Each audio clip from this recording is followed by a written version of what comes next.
My name's Jake Stevens. So my name's Kylie Stevens, and this is Fire Creek Farms. So here at the farm, my husband and I started it ourselves, and we raise livestock. So we do beef, pork, and chicken, and then we also do some turkeys for Thanksgiving. And then we do cash crops. So we do hay, corn, soybeans, and a little bit of wheat. We attend farmers markets with our produce because we grow about 10 to 15 acres of produce each year.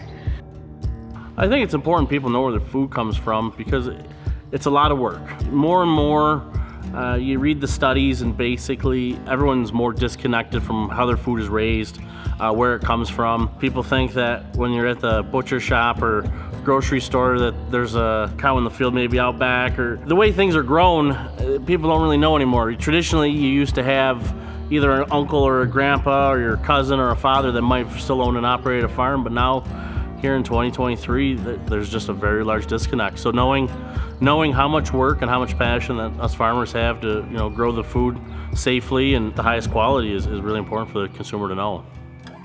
So we have a really diverse operation, which is helpful to weather the highs and the lows. For example, sometimes consumers aren't really looking to be purchasing a lot of product because it's just after Christmas, for example. So that's a lower time for us for our direct-to-consumers, but we also do a lot of hay. And all winter long, horses have to eat hay and cattle have to eat hay because obviously in upstate New York, we have no grass all winter long. So that kind of helps offset the other costs.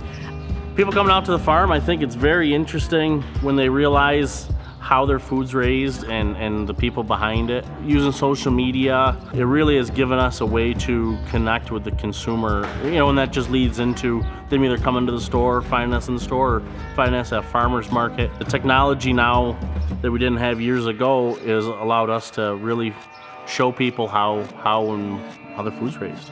We started the farm store after we started attending farmers markets and realized that we wanted to have our own place for people to be able to come and pick up the products. Back in the old days, you would say, when people used to have these really small town butcher shops or small produce stands that they could go to, we really wanted to have that for our community because there really isn't anything close that has really good local meat that you can purchase and have that night directly from the farm. That's the nice part about the direct-to-consumers because we know our product, we know how it's raised, we know how it's grown, and we put all the time and effort into it, we can really set those prices.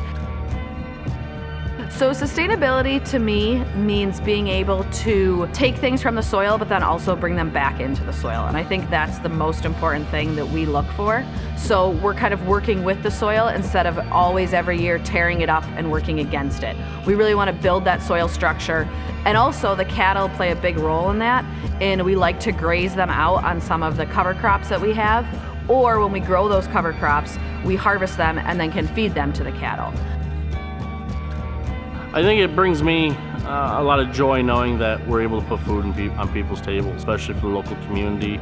Livonia here is a very rural, still rural community. Just knowing people around town that see us or know where we are, they see us in the field or we see them in the store, being able to basically support their family is really a enjoyable and great thing to be able to do. It really makes you feel like a member of the community.